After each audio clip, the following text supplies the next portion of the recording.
نحمده ونصلي على رسوله الكريم والصلاة والسلام على سيد المرسلين وعلى آله وأصحابه أجمعين.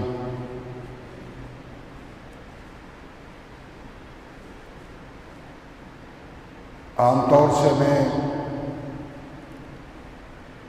ہر جمعے کو تقریر نہیں کرتا،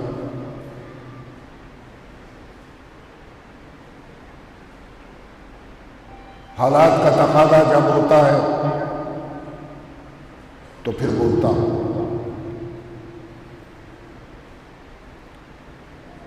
ملک کے موجودہ جو حالات ہیں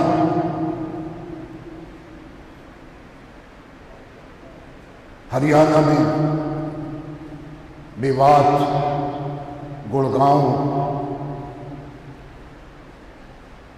میں جو واقعات ہوئے اس نے مجھے آج بولنے پر مجبور کیا۔ ارادہ تو میں بہت دن سے کر رہا تھا،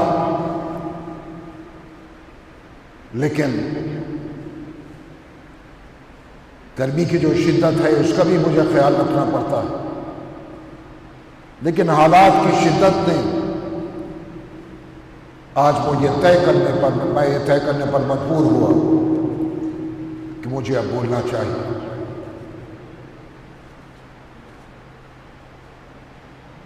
بزرگوں اور نوجوانوں، ہم اس وقت آزمائش کے دور سے گزر رہے ہیں، اور دنیا میں کوئی شخص ایسا نہیں جس کی زندگی میں آزمائش اور مصیبت کا لفظ درج نہ ہو، بلکہ حقیقت یہ ہے کہ جو شخص جس قدر سخت ترین حالات سے دوچار ہوگا وہ اسی قدر انشاءاللہ اللہ کا محبوب بندہ ہوگا۔ سکون و سلامتی کی جگہ صرف اور صرف جنت ہے۔ یہی وہ متبرک مقام ہے جہاں کوئی مصیبت یا پریشانی کسی بندے کو نہیں ہوگی، لیکن اس کو حاصل کرنے کے لیے انسان کو تمام مصیبت طلب مراحل سے گزرنا پڑتا ہے اس دنیا میں۔ اور یہ بھی ایک حقیقت ہے کہ دنیا میں انسان بہت سی نیکیاں کرتا ہے، لیکن اس دنیا میں اس کو تمام نیکیوں کا بدلہ نہیں ملتا۔ ظالم ظلم کرتا ہے مگر اس کو ظلم کی سزا نہیں ملتی، مظلوم ظلم سہتا ہے مگر اس کو انصاف نہیں مل پاتا۔ یہ اس بات کا واضح اشارہ ہے کہ دنیاوی زندگی کے بعد ایک ایسی زندگی ہوگی جس میں انسان کے ہر عمل کا بدلہ دیا جائے گا، اس کو اوپر اس کا بدلہ ملے گا، اس کی جزا ملے گی۔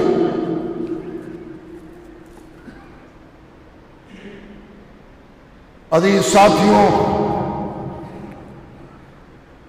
وطن عزیز ہندوستان کے دن و رات آج جس طرح گزر رہے ہیں اسے ہر شخص دیکھ رہا ہے، وہ ہندو ہو یا مسلمان، ہر درد مند اسے محسوس کر رہا ہے۔ اور اسی کے ساتھ یعنی مسلمانوں کے ساتھ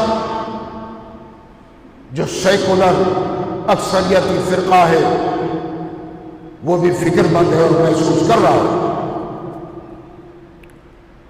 چند فرقہ پرست، چند شدت پسندوں کی وجہ سے آج ملک کا چہرہ مست ہو رہا ہے۔ ایسے میں ہر حساس نظر مستقبل کے اندیشے اور آئندہ کل کی فکر میں کربناک کیفیت سے دوچار ہے۔ لیکن ملک میں یہ حالات، ایسے حالات ایک دم پیدا نہیں ہوئے، بلکہ اس کا منظر اور پس منظر کچھ اور ہی ہے۔ یہ آپ بھی جانتے ہیں، میں بھی جانتا ہوں، ہر شخص جانتا ہے۔ ملک کے حالات یقیناً تشویشناک ہیں۔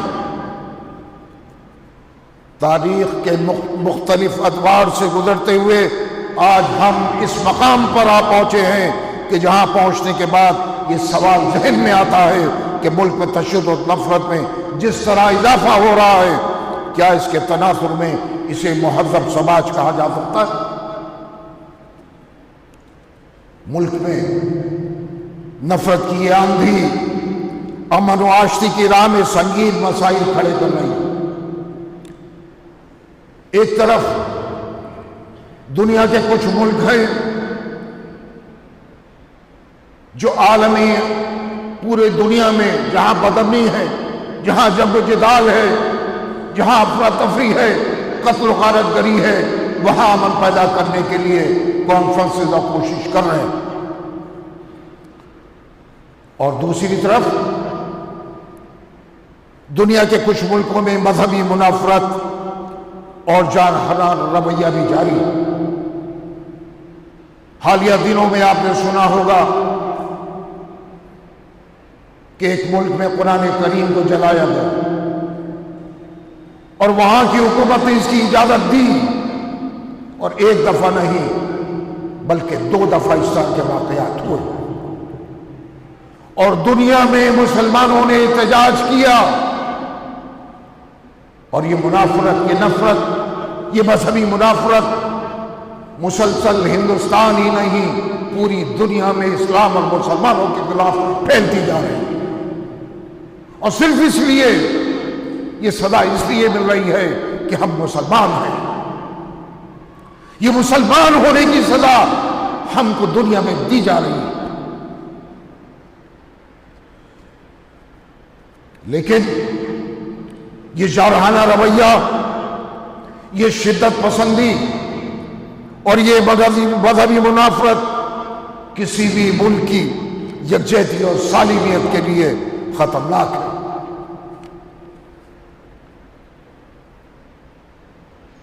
ملک میں رونما ہونے والے حالات نے ہر دردمند اور ہر سیکولر ذہن رکھنے والے انسان کی پرسکون زندگی کے خواب کو بے حقیقت بنا دیا۔ عوام، اس ملک کے عوام اتنے کمزور ہو چکے ہیں کہ جرم قانون سے زیادہ مضبوط ہوتا جا رہا ہے۔ کھلے عام ایک مذہب کے ماننے والوں کو دھمکیاں دی جا رہی ہیں، پنچایتیں ہو رہی ہیں کہ مسلمانوں کا بائیکاٹ کرو، مسلمانوں سے لین دین بند کرو، چاہے وہ ریڑھی والا ہو، چاہے وہ درمیانی کاروبار کرنے والا ہو، چاہے وہ بڑا کاروبار کرنے والا ہو، سب کو دھمکیاں مل رہی ہیں کہ مسلمانوں سے کاروبار بند کرو۔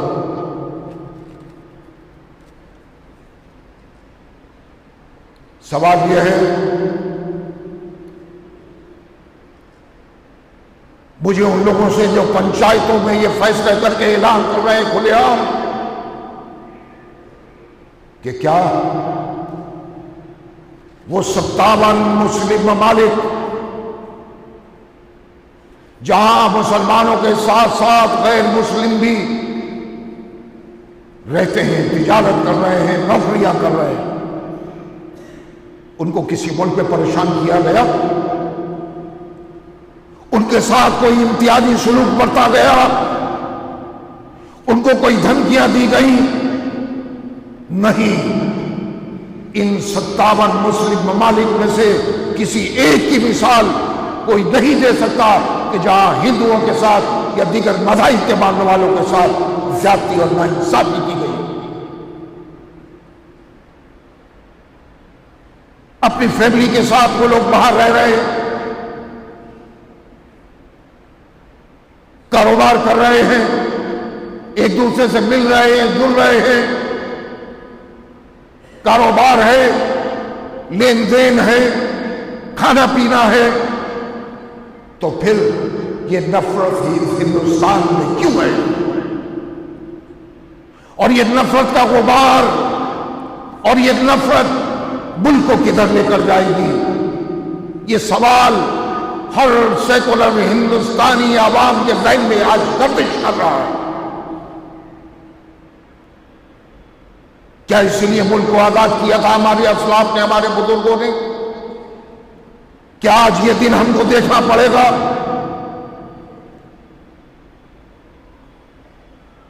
کہ ہندو الگ اور مسلمان الگ؟ کل تک تو ساتھ رہتے تھے،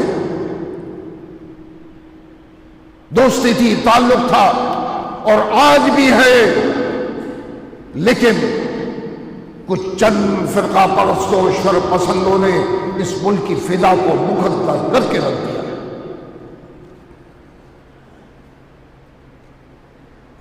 اس لیے ہم نے ملک کو آزاد نہیں کیا تھا۔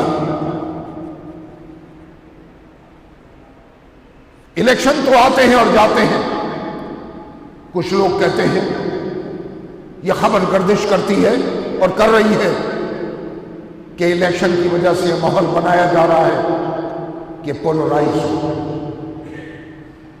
ووٹ یک طرفہ طور پر کسی ایک پارٹی کو پڑے۔ میں یہ کہتا ہوں جو الیکشن لڑے گا وہ ہندوستانی ہوگا، جو جیتے گا وہ بھی ہندوستانی، جو ہارے گا وہ بھی ہندوستانی۔ اب انگریز تو آنے سے رہے اس ملک میں،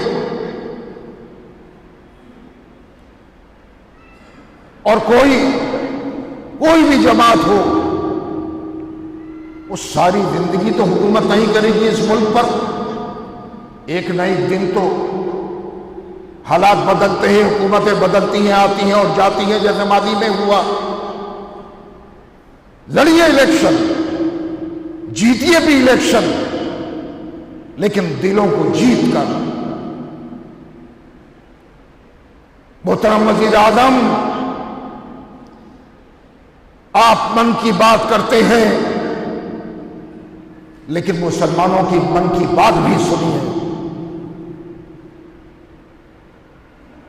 وہ ان حالات سے پریشان ہے، وہ سوچتا ہے ملک کا کیا مستقبل ہوگا، وہ سوچتا ہے میرے بچوں کا فیوچر کیا ہوگا۔ اور یہ مسلمان ہی نہیں سوچ رہا، اس ملک کا ہندو بھی یہی سوچ رہا، اس ملک کا عیسائی بھی یہی سوچ رہا ہے۔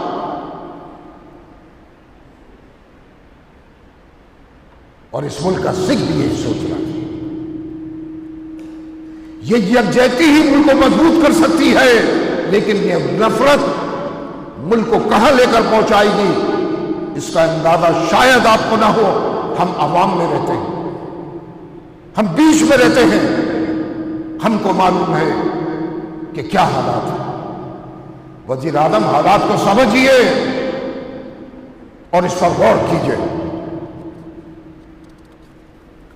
ملک کی آزادی کو آج 75 سال ہو گئے، 75 سال ایک بڑا عرصہ ہوتا ہے۔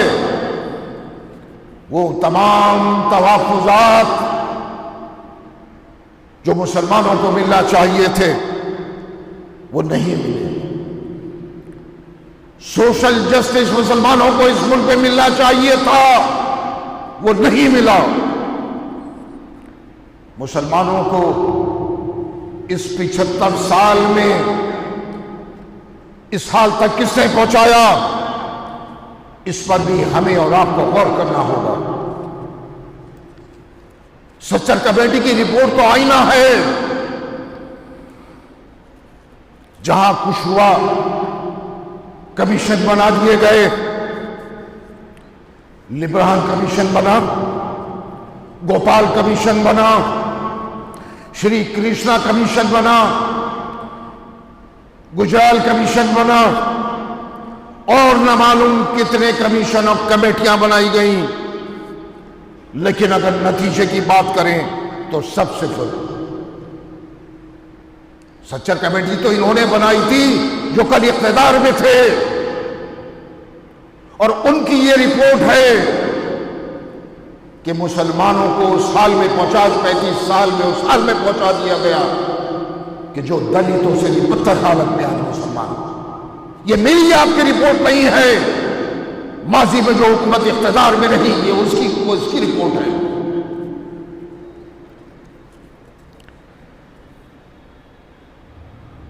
اس 75 سال میں حقیقی مسائل سے توجہ ہٹانے کے لیے الگ الگ حربے استعمال کیے گئے، کبھی کوئی مسئلہ، کبھی کوئی مسئلہ، کبھی کوئی مسئلہ، مگر ان مسائل کا حل بھی آج تک نہیں نکلا۔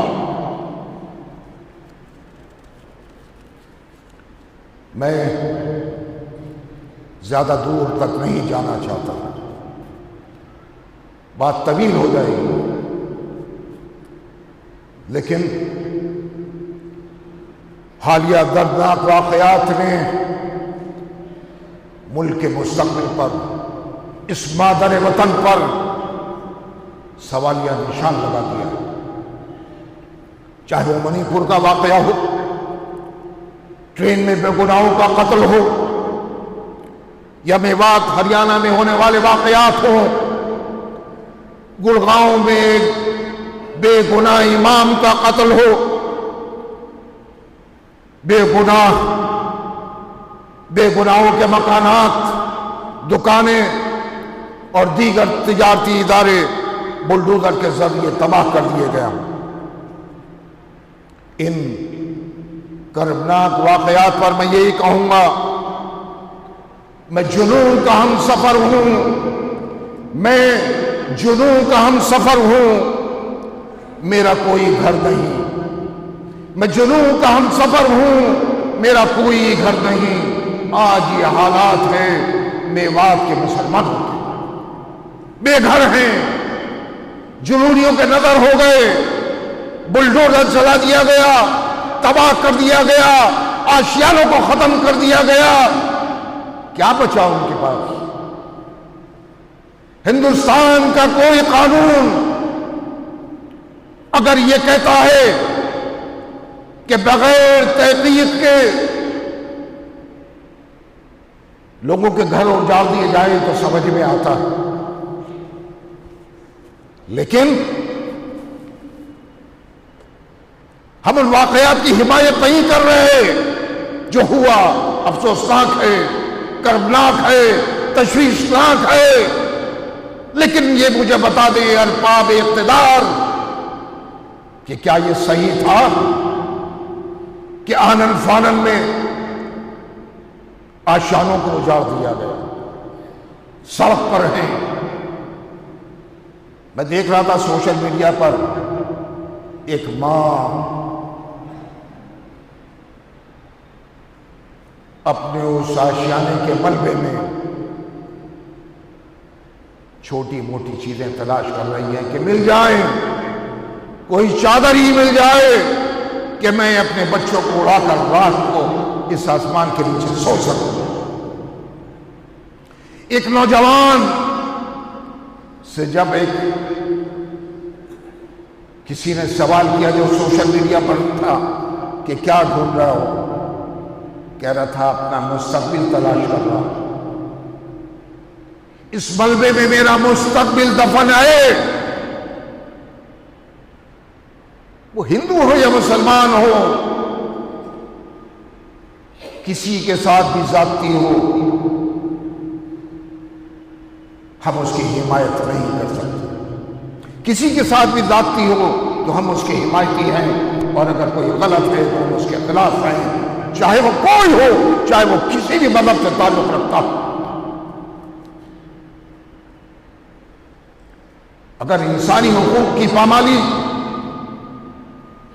اس ملک میں ہوگی جس کو ہم نے اپنے خون سے سینچا، جس کو ہندو نے سینچا، مسلمان نے سینچا، تو یہ ملک کدھر جائے گا؟ ہندوستان تو ایک جمہوری ملک ہے، اس کا آئین سیکولر ہے، اور جمہوریت کا تعلق انسانی حقوق سے ہے۔ ایسا ملک جہاں جمہوریت ہو، جس کا آئین سیکولر ہو، وہاں انسانی قدروں کی پامالی ہو، انسان انسان کا دشمن بن جائے، ظلم اپنی حدوں کو پار کر جائے اور قانون کی پامالی ہو، تو یہ کسی بھی جمہوری ملک کے لیے اچھا نہیں۔ جیسے میں نے عرض کیا کہ ہر شہری کی زبان پر ہے کہ کل کیا ہوگا،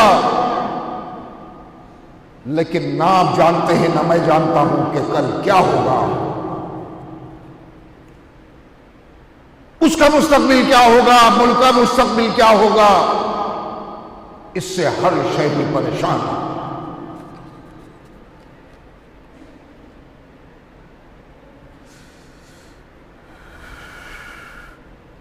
میں یہ سوال کرتا ہوں درندوں سے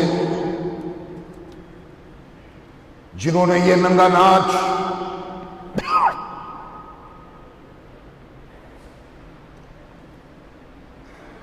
میوات میں نچایا، کسی کا بھائی مرا، کسی کی بہن مری، کسی کا باپ مرا، انسان کا خون بہائے، کسی کا باپ، کسی کا بھائی، کسی کی بہن، کسی کا شوہر، کسی کی بیٹی اور کسی ماں کا لال جب مارا جاتا ہے تو کیا ان شر پسندوں نے یہ سوچا ہے، ان درندوں نے یہ سوچا ہے کہ اس کے گھر والوں پر کیا گزرتی ہے؟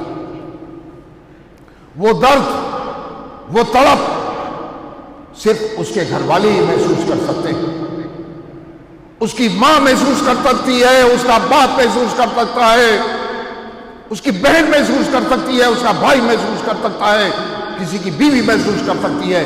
میں اور آپ اس درد کو اس طرح محسوس نہیں کر سکتے ہیں۔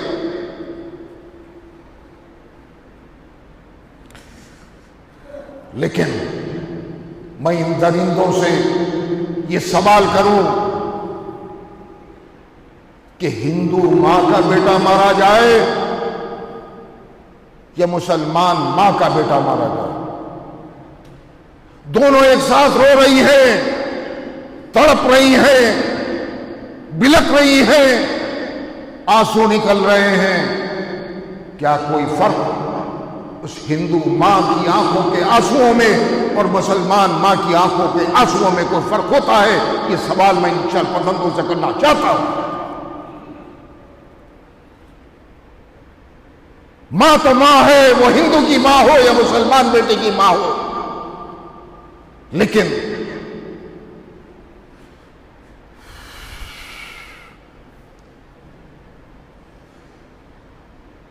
ان حالات کو کنٹرول کرنا اور ان حالات کو سنبھالنا، اس نفرت کو ختم کرنا نہ میرے ہاتھ میں ہے نہ آپ کے ہاتھ میں، یہ حکومت کے ہاتھ میں، یہ حکومت کے ہاتھ میں ہے۔ میرے عزیز بزرگوں، نوجوانوں،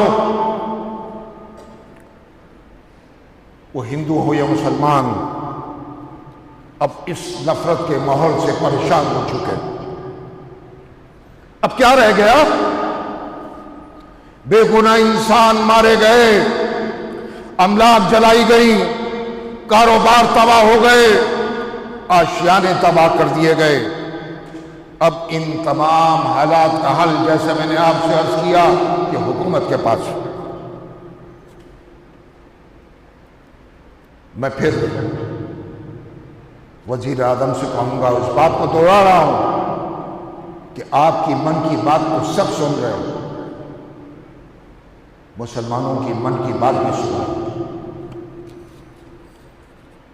میں وزیر اعظم اور وزیر داخلہ سے کہوں گا کہ دل بڑا کریں، آگے آئیں، فراغ دلی کا ثبوت دیں اور کھل کر مسلم اکابرین سے بات کریں۔ میں ان اکابرین سے کہوں گا اگر وزیر اعظم یا وزیر داخلہ کی طرف سے جواب آتا ہے تو میں کہوں گا کہ ہمیں بیٹھنا چاہیے، ہم بات کریں۔ جنگیں ہوتی ہیں، تباہیاں ہوتی ہیں، لڑائیاں ہوتی ہیں، لیکن آپ ماضی کی تاریخ اٹھا کر دیکھ لیجئے کہ پھر بات چیت کے ٹیبل پر آنا ہوتا ہے۔ میں آپ سے کہہ رہا ہوں ہندوستانی مسلمانوں کی طرف سے کہ ہم بات چیت کے لیے تیار ہیں،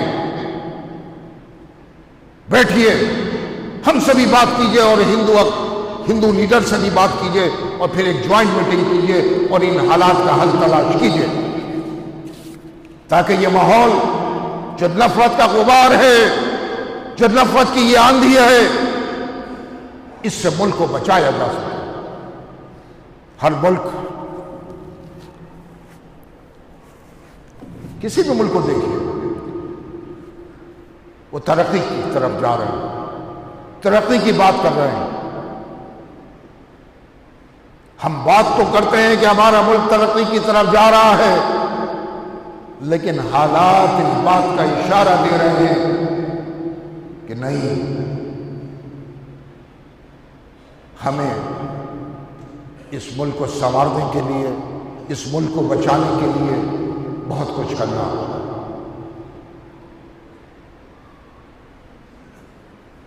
آپ جیتیے الیکشن اپنی پرفارمنس پہ، اپنے کام پر۔ ماضی میں بھی حکومتیں بنی ہیں، کس کس کی بنی ہیں، لیکن اس طرح نفرت کا ماحول بنا کر ملک میں الیکشن ہو، یہ کسی طرح مناسب نہیں۔ ملک کو بچانا ہوگا، ملک کے عوام کو بچانا ہوگا، ملک کے ہندوؤں کو، ملک کے مسلمانوں کو، ملک کے سکھوں کو، ملک کے عیسائیوں کو بچانا ہوگا۔ وزیر اعظم،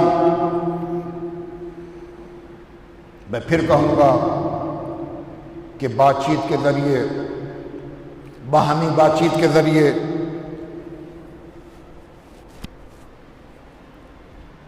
ان مسائل کا حل نکالیے، اس نفرت کو ختم کیجیے، تاکہ ملک کی فضا کو خوشگوار بنایا جا سکے۔ خدا آپ کا حامی و ناصر۔